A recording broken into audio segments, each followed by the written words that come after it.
Good afternoon student. Basic इंग्लिशेर आरो एकटी important क्लासे चले आसलाम। तो पाशे लोकनाथ बाबा धर्मीय अनुष्ठान होच्छे, साउंडे एकटू समस्या होते पारे।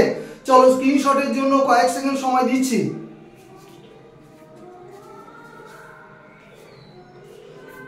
क्लास शुरू करी। This is Sushant sir living at Nabadwip.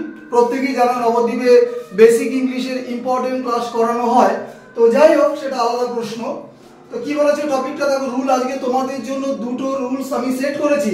Rule number 1 কি বলেছে, মেনি ভার্সেস মেনি এ। দেখো মেনি ও মেনি এর অর্থ প্রায় একই।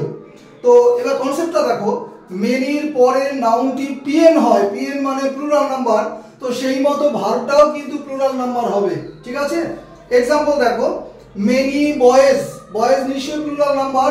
অ্যাটেন্ড কখনই অ্যাটেন্ডস বলে নাই, তাহলে many boys attend the programme. ঠিক আছে, নেক্সট দেখো, কিন্তু মেনি এর পরের নাউনটি এসএন হয়। দেখো এ কে দেখে কিন্তু হবে এসএন মানে সিঙ্গুলার নাম্বার, সেই মতো ভার্বটিও কিন্তু তোমার এসএন হবে। এক্সাম্পল মেনি এ, দেখো এরপর কি বলা আছে, ম্যান। ম্যান কোন নাম্বারে, সিঙ্গুলার নাম্বারে, তাহলে এটা যদি সিঙ্গুলার হয় ভার্বটাও কি হবে বলেছে, সিঙ্গুলার। দেখো ইউজেস, তাহলে many a man uses mobile phones. আগে আমি রেড দিয়ে সার্কেল করে রেখেছি তোমাদের বোঝার সুবিধার জন্য, কারণ যখন তোমরা নোট ডাউন করবে স্ক্রিনশটের জন্য সময় দিচ্ছি, সেই কারণে আগে সার্কেল করে রেখেছি। ঠিক আছে, অন্য কোনো ব্যাপার নয়।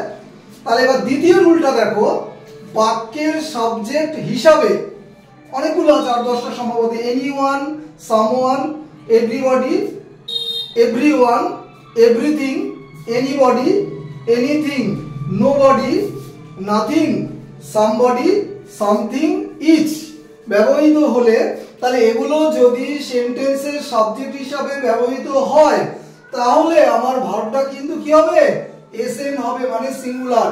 দুটো এক্সাম্পল দিয়েছি, এভরিবডি ইজ হ্যাপি হিয়ার ইত্যাদি। যাই হোক, এভরিবডি ইজ হ্যাপি। আরেকটা লিখেছি নোবডি কামস লেট। এটা অবশ্যই সিঙ্গুলার নাম্বার, আর কামের সাথে যুক্ত করা আছে, এটাও সিঙ্গুলার নাম্বার। তাহলে ইম্পর্টেন্ট দুটো রুল আরো একবার বুঝে নাও। মেনি পর subject plural, verb plural, are many a এরপরে সাবজেক্ট সিঙ্গুলার, ভার্ব সিঙ্গুলার। নিচেরটা খুবই সোজা, যেখানে 10-12টা শব্দ আছে, এগুলোর মধ্যে যে কোনো একটা যদি সাবজেক্ট হিসাবে বসে, তা যেহেতু এগুলো সিঙ্গুলার নাম্বার, তার পাশের ভার্বটাও সিঙ্গুলার নাম্বার। সম্পূর্ণ ক্লাসটা তোমাদের জন্য আমি বাংলাতে বোঝাই, জানো। যাই হোক, ক্লাস শেষ করলাম। Have a good day.